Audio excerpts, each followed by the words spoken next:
looks like. Supposed to look like that. All right, so far so good? Hey, I'll take it. I'll take it, as long as it's thinking. Is it working for, okay, nobody else has like red. So here's the thing, in Matlab, red letters are your error messages. Oranges are just kind of like, they're like advisements. If you see orange letters, it means it's thinking and it's working. Yeah, All right. Slow but sure, right? Okay, so this is good. This is good. We will let those think. So my suspicion is they probably have slower computer speeds on yours than on this one. Yeah. Which is fine. That gives us a chance to talk and catch up and you know, all that kind of stuff. Because we still got to go with the syllabus and all sorts of good stuff. But as a touchstone point, does everybody feel good about this so far? Okay, so this is actually, so we could say our first step, right, would be open MATLAB. What's our second step? Set path, exactly. Okay, when we set the path, right, you're going to grab Psych433 _ 2018. Ah, good catch. Good catch. So that's now what first we got under set path. We got to add with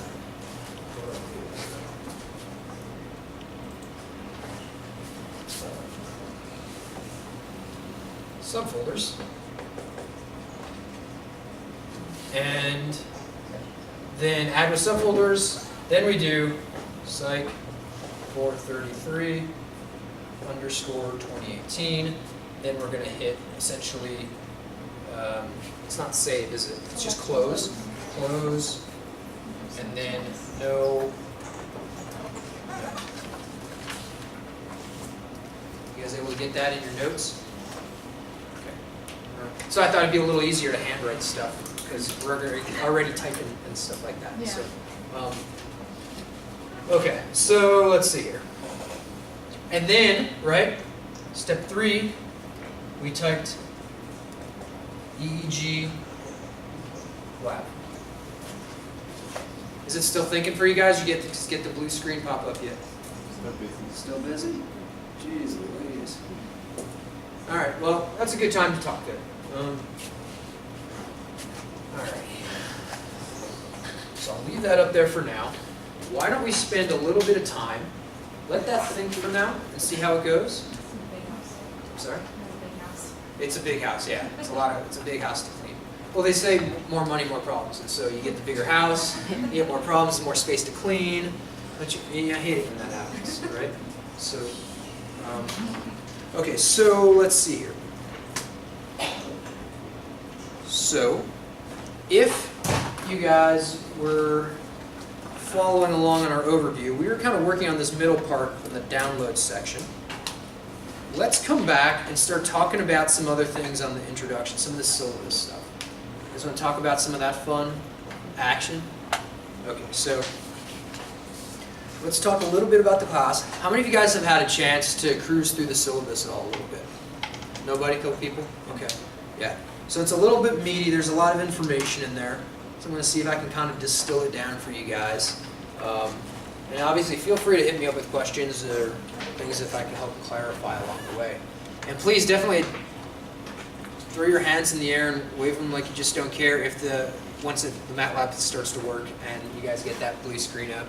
Let me know that that's happened. Okay. So so the scope of this class, right?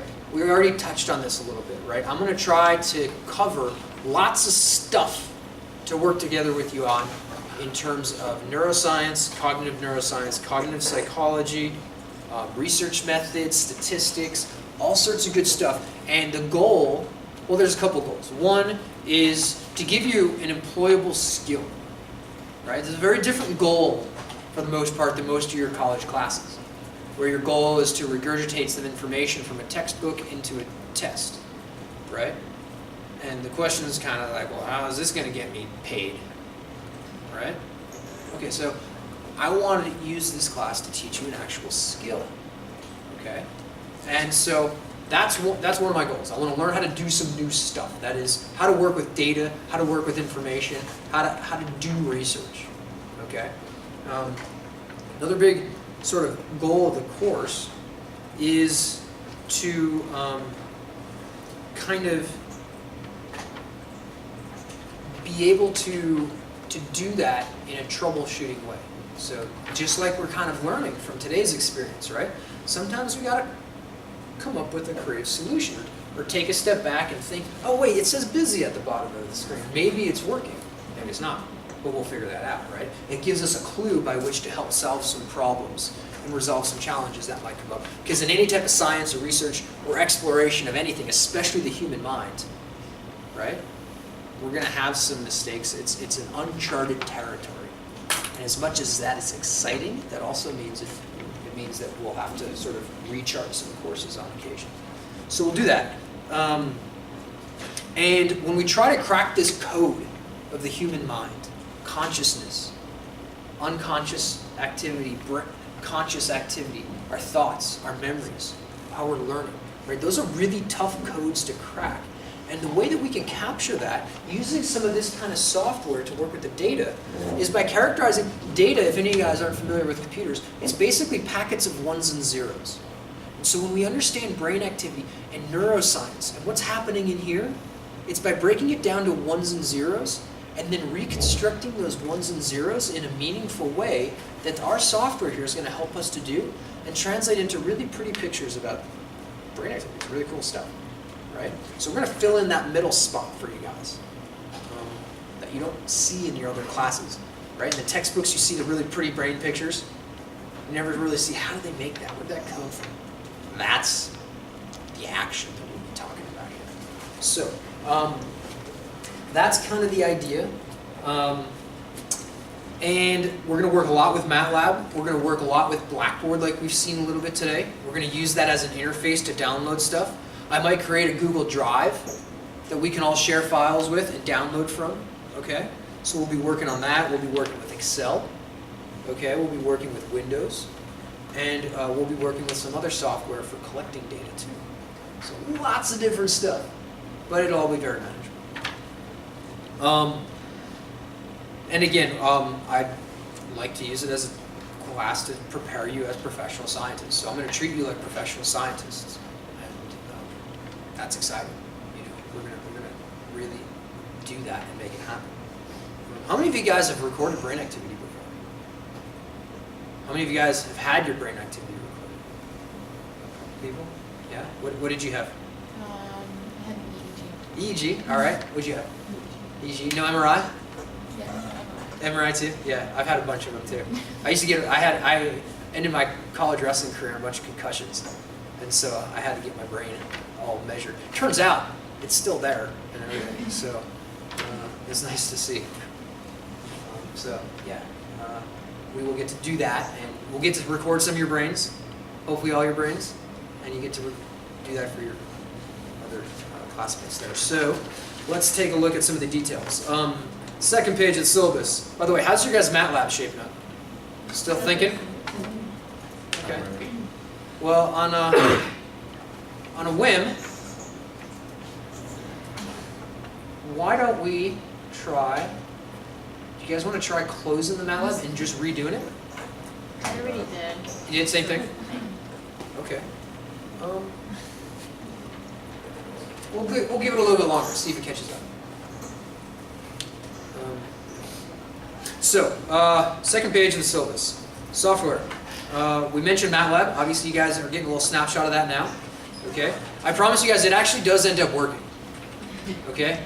And not only does it work, it tends to work really well. And nobody tends to believe me for a while in the class until it all starts to click and get together and like, all right, I got this. And it actually works. So you're just going to have to trust me on this one. And that's why I promised a little bit of patience early in. So let's see here. We got Matlab.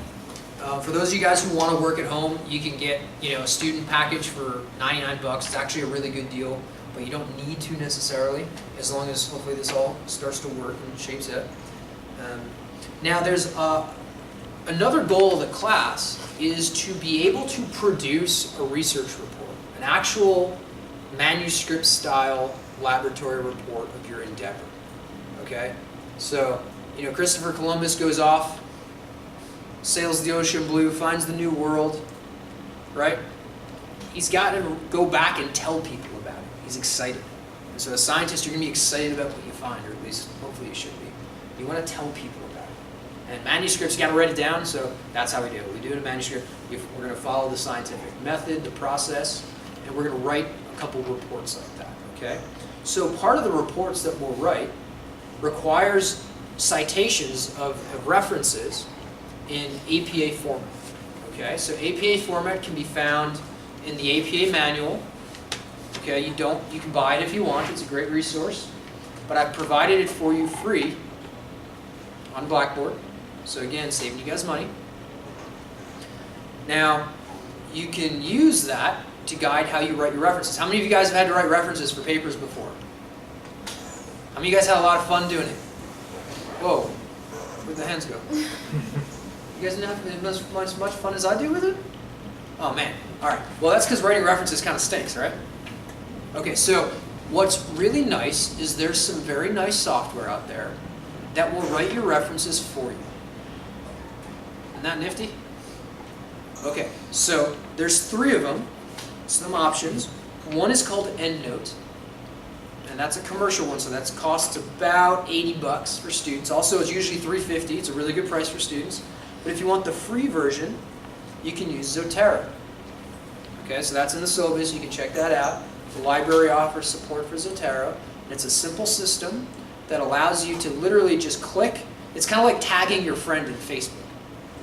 When you tag an article that you want to reference in the text, it'll automatically go to all the way bottom of your manuscript and write in and auto-populate the perfect citation. Pretty awesome, right? Saves you a ton of time. So I highly recommend it, because if you don't have your references in APA format and style citation, you will lose massive points on your project, and that's silly, because it's too easy to get right, especially when there's a free software that will do it for you. So I recommend that. It's free. You can use EndNote too. It's just cost a few bucks. All right, so those are the software section. Textbook. I already mentioned, you're not going to have to buy anything for this class. The class is based on what's in my brain. Mostly because I got that from reading a bunch of textbooks and working with a bunch of people and having a lot of stuff fail on me. So we've accrued some knowledge. I'm going to help guide you through the class. There's some really good resources, though, that will help. So I'm going to assign some readings and chapters from some books that I'll provide for you guys on Blackboard. Okay? So those chapters come from various different books. Again, saving you guys money. Okay? But you'll see that I put that on Blackboard for you. The main book that can guide you is called The Introduction to the Event-Related Potential Technique. It's written by Steve Luck. He's like one of the grand poobahs of the field of EEG and ERP's research. It's a great book. It's actually a really easy kind of read too. It's not a very technically written book. And you'll see that I'll assign some readings for you, but I'll provide them for you. Okay? So, really good if you want it. It's there. And we talked about the APA manual. For those of you guys who like following along, the syllabus is of course available on Blackboard, so you can snag that and read with me if you want along the way. How's the Matlab looking? Still thinking? Oh my goodness. Okay. Must just mean it's giving me more time to sort this thing out. All right. So here's some other things that you might have noticed already. So there's also some supplemental material for the class. So particularly, I like to video the classes so that you guys have study aids, because we cover a lot of stuff. And you're going to do a lot of like we talked about already today, where I'm going to say, do this, and then this, and then this, and then this, and you're like, oh my god, what? So it's really helpful, some people, I find, to have basically a study aid to be able to go back and visit. And so it's not always available for every class. Sometimes the computer, or I should say the camera craps out, or there's a technological glitch. But I try to do that for you. Okay? So that doesn't, it's meant to be an aid. It's not a replacement for class, but it should aid and help you to visit what we do. We have that, I have links to former semester classes of almost the same stuff, okay, that I provide for you guys in the syllabus. So those are resources for you, especially if we have a technical problem where the video doesn't work for today or something. You can always go back and look, well, what did they do on this topic last year? Okay, so it'll link to a playlist, and then you can choose a menu of the videos within that playlist for the topic that you might want to brush up on. Okay, so we try to provide a lot of good resources for you in the class. It also provides a really good resource for you guys to give feedback. If there's things that you don't like or you think that can be done better or should be done better, you can use that as a good resource to give teaching evaluations on. Say, oh, well, in this video, in this spot, things really just went crazy. We got to fix this part up. I'm like, oh, okay, cool, thanks. Because now I can get a little bit more detail and actually work to make things better for you guys too. So those are kind of the resources for the class, and of course we covered their teaching assistants, Alana and Lindsay. Great resources for you guys as well. All right, so grades, standard A, B, C, D, F grading scale, pluses and minuses will be used as normal. So what do you got to do to get the grades? Here's what we got. We got basically 5 grading parts of the class, each worth 20% equally weighted. The first one is an exam. So we're going to have a midterm exam. It's typically sort of an innovative exam in that I'm going to give you some data, very similar to this. I'm going to say download some data that I already know the results of, and figure out what the answers are to some questions about some comparisons and some results. So it's a test of your real practical ability to do something with your hands and conceptually be able to work through the processing stream and understand the data to make sense of it. It'll also be your normal sort of multiple choice questions, free answers, all that kind of blend.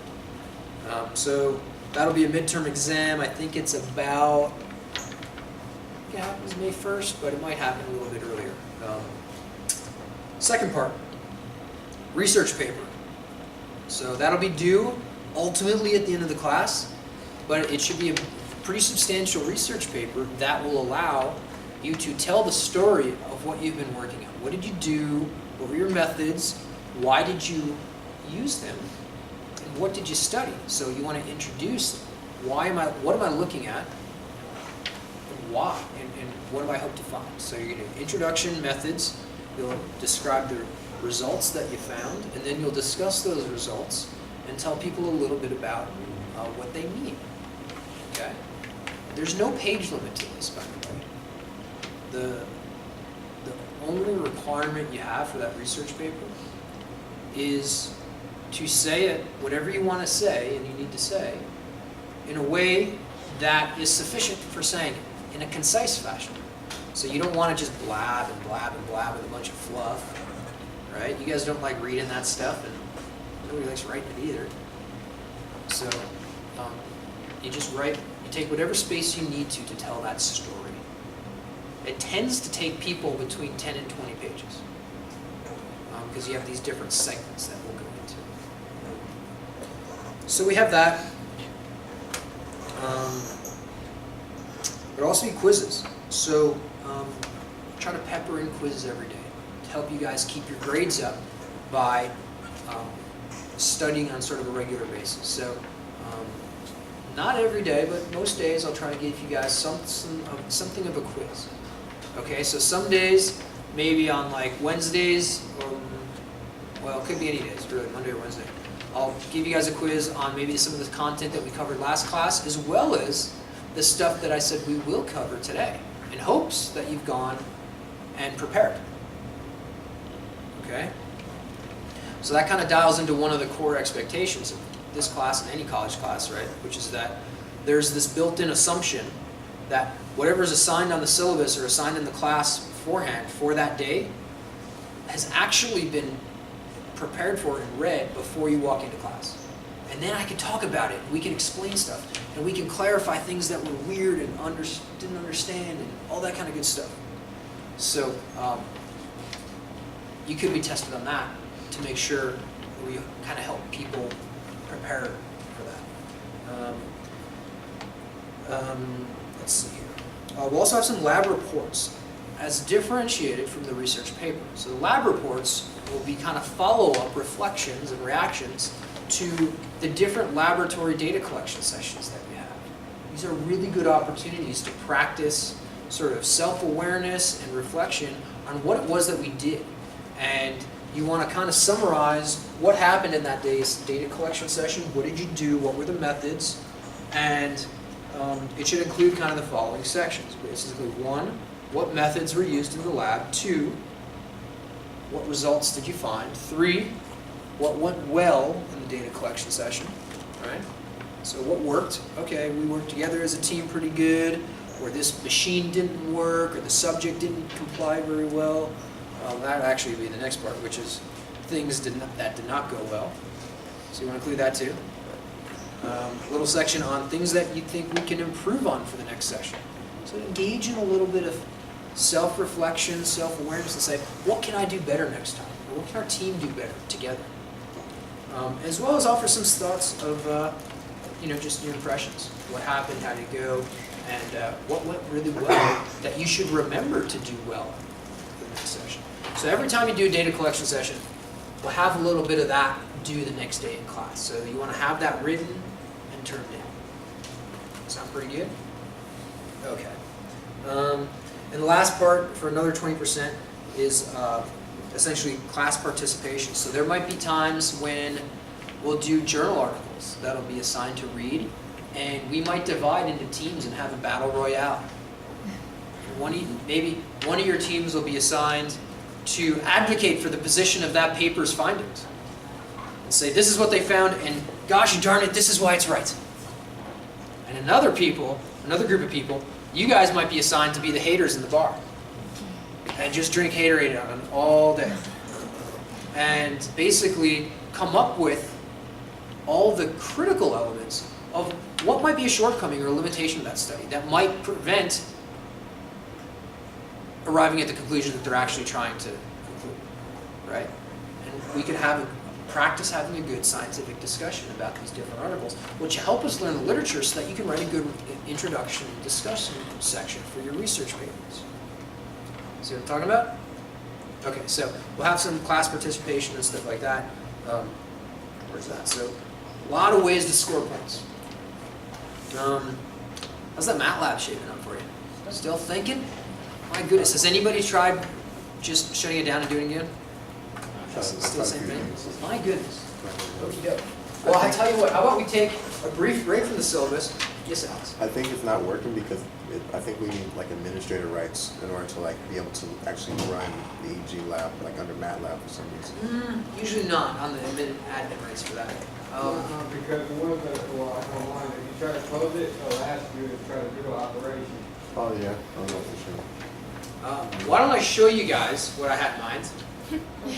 Okay. That's How about that for a start? Try to break it up from all the fun of the syllabus. I know you guys don't want to take a break from all the syllabus covering, but let's see if we can see some cool stuff. So here's our Matlab. What I'm going to do is come to ERP Lab. Can any of you guys see my mouse? Yeah.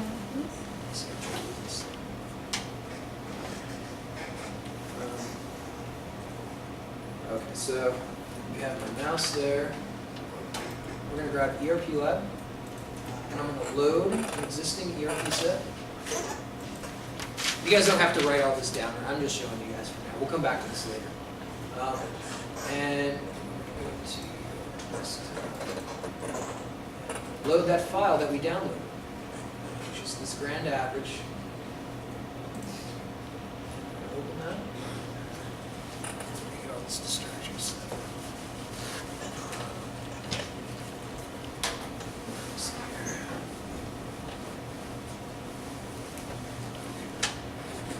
Okay, so let's see here. What that did is it brought up a bunch of crazy data, a bunch of matrices that hold all of our data, and we've got this blue thing here that we're trying to get. Now, what we call this blue screen here, this is called a GUI. This is called a GUI. Stands for graphic user interface. Because you are the user and you interface with Matlab through this graphic. It just means something that you point and click on with your mouse. But you'll hear us call it a GUI.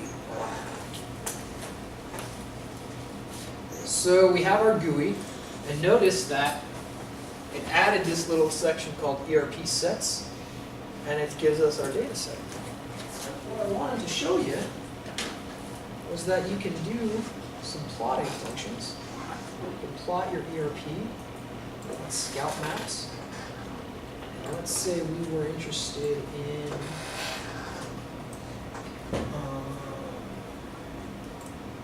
let's see, this memory condition, let's say from 600 milliseconds. You don't have to, I'm just showing you guys, you don't have to take notes on these details just yet.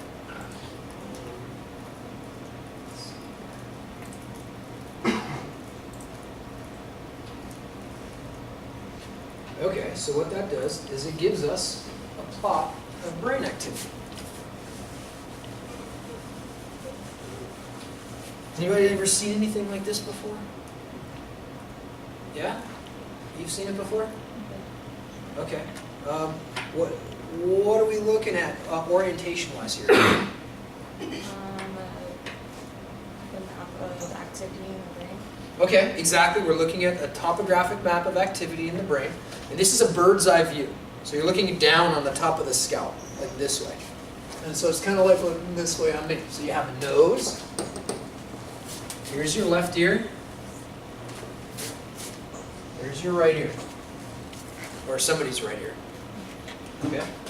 And we have all these little electrode spots.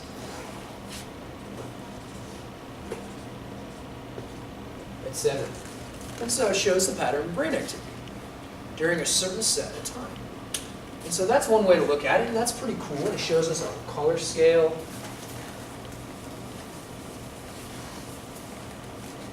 Alright, let's take another look. So that's kind of cool, huh? I was trying to get you guys to be able to do this and play around with the parameters and change it around. But we'll get to that later, I promise. There's another way we can do that. They're the same parameters, but we can also make it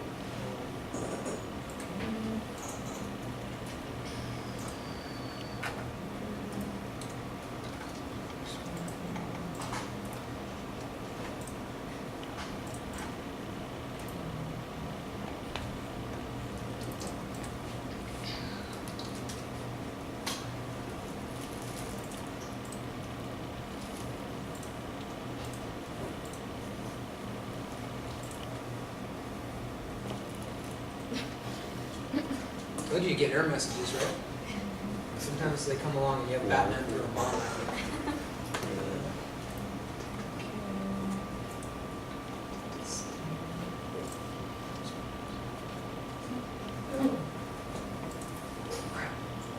Told you it'd crash on you. So we're going to redo it. Here's that patience part, I promise. Okay, so let's do that again. We set a path. Subfolder. Close.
See, didn't I promise crazy red stuff?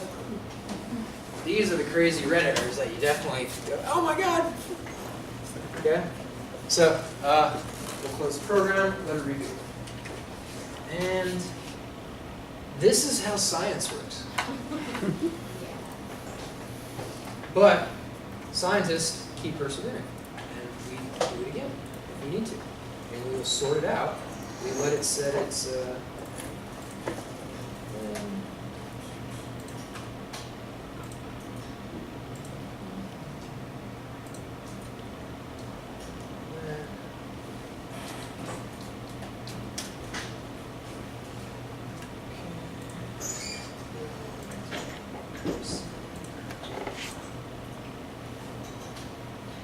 hoping this works.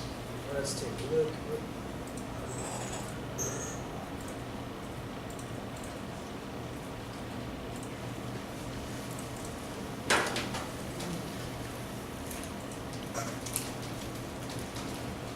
Yes, we'll all be pros at doing this by the end of the quarter.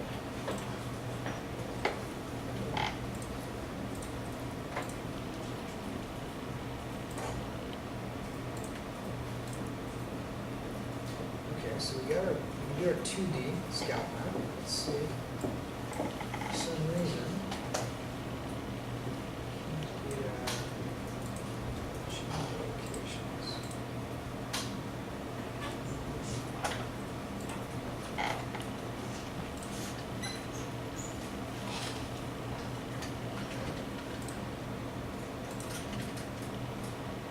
Yeah.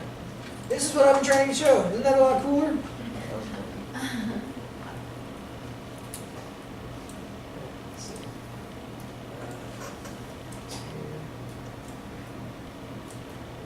So, it's actually the same thing as this. These are exactly the same pictures of the data. Right? You got this 3D head. Notice that you've got this big red spot in the middle, but here you're looking essentially back from the posterior to the anterior, and here you're looking from the anterior to the posterior. Let's see if we match that up. Okay? Ah, you see it now? Isn't that pretty cool? Yeah. See, I told you we need to, we're just sort of in a learning phase, just seeing if the software installations worked and everything, because I wanted you guys to be able to pull this up and be able to play with it, rotate around, and see how it changes and all that, because it's really pretty cool and fun. But this is exactly the same thing in 2 dimensions as we can see in 3. It's just that with the 3-dimensional one, you can kind of rotate it. Pretty cool, huh? So this might be activity related to when somebody remembers really clearly, or maybe when they've forgotten. Or maybe this is when they remembered something that they didn't even know they remembered. Maybe this is non-conscious brain activity for something that the subject forgot, but yet they responded to faster because they saw it before than some new piece of information. So we know, because they responded faster, that they were primed, that something biologically in the system actually remembers. And this could be the biology that goes along with it. Isn't that pretty wild?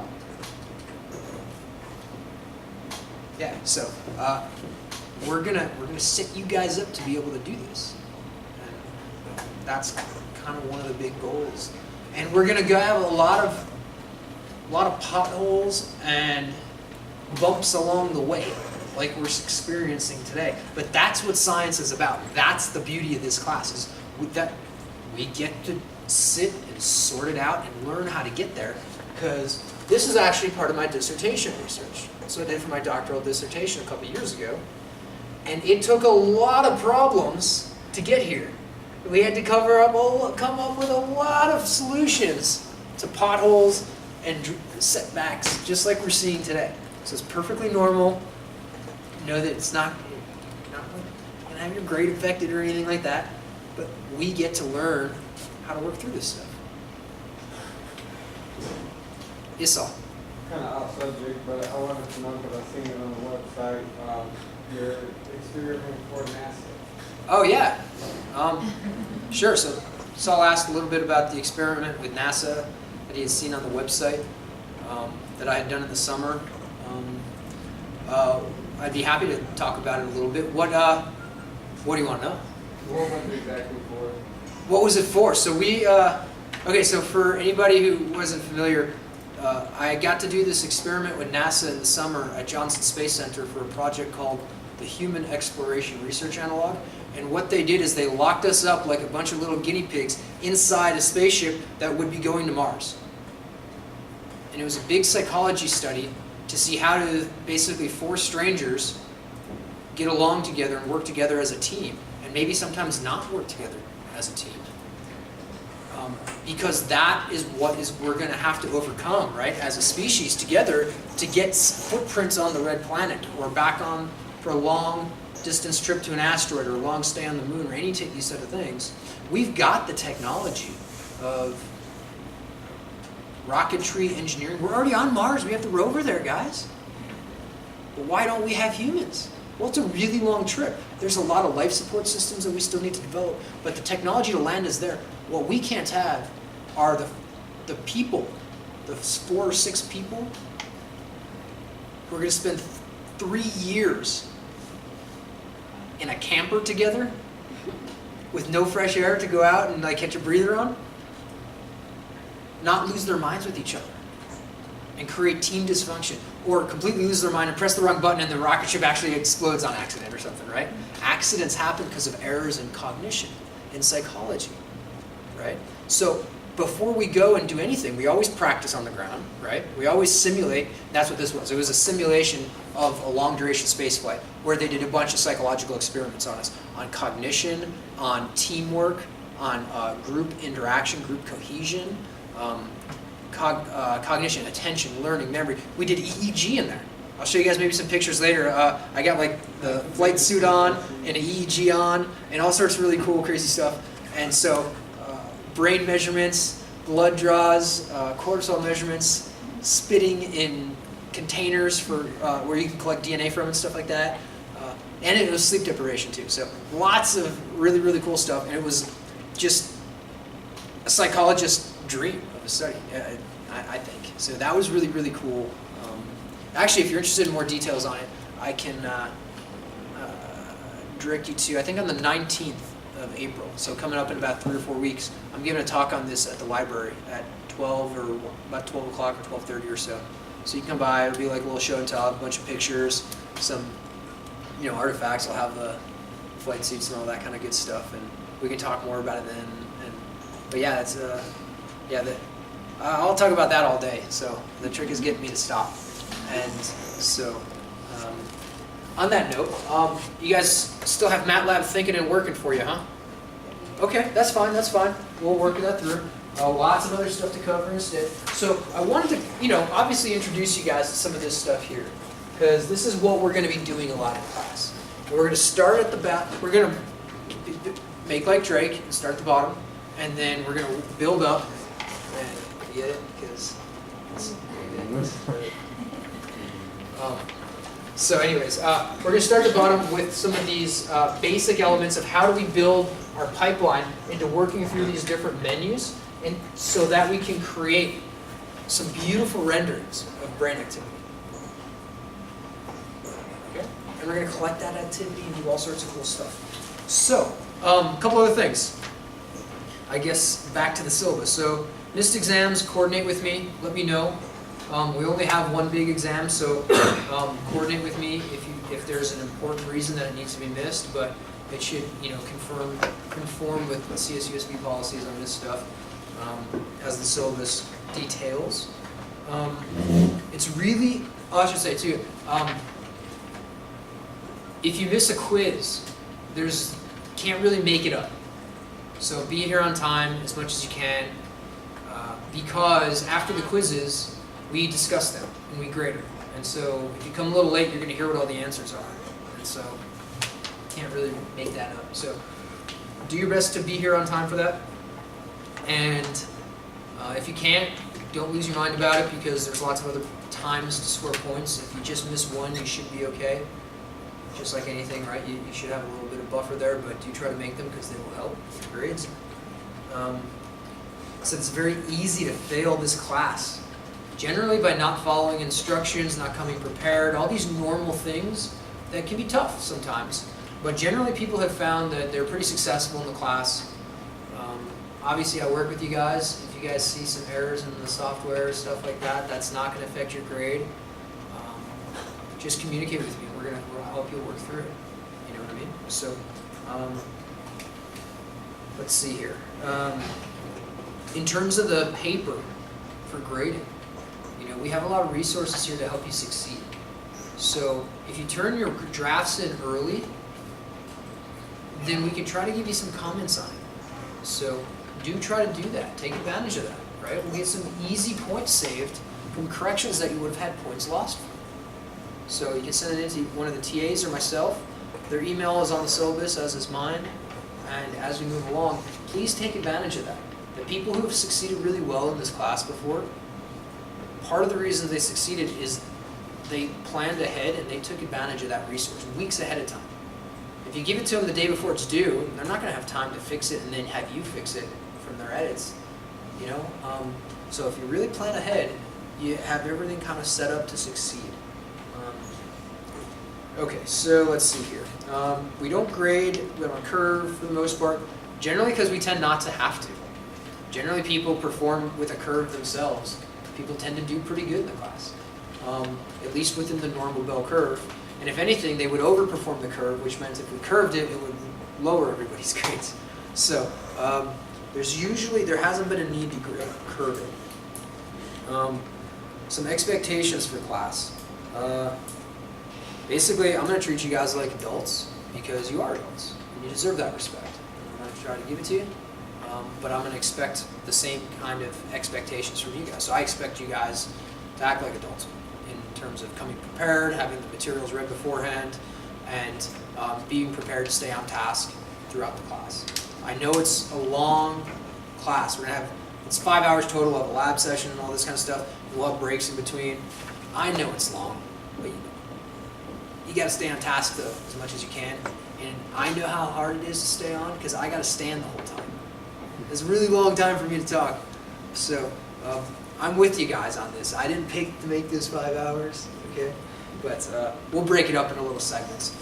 Take breaks when you need to, all that, but try to stay on task. Try to have your cell phones off, I know that's tough, but it's distracting for me when I'm trying to teach. It's distracting for your peers sometimes. So try, obviously, usually it's not a problem that people have other screens up. People aren't generally surfing the web during class because usually we're working on the computer, so you can't do both. But try to be respectful of your classmates, not to have that stuff up because the people behind you will see it and get distracted. Basically, I just want you guys to be practice really good teamwork skills with the people around you to create a respectful learning environment for everyone. If you come in late, obviously try to be discreet and not, cause a distraction. But you guys are all seniors. You guys have pretty good skills for that, I imagine by now. So try to do that. A thing to note on the time, right? So this is a 6-unit class, and so CSUSB basically expects you to commit 2 hours out of class for every credit hour in class per week, right? So these are just kind of the parameters that you and I are given to work with. And so for 6 credit hours, that means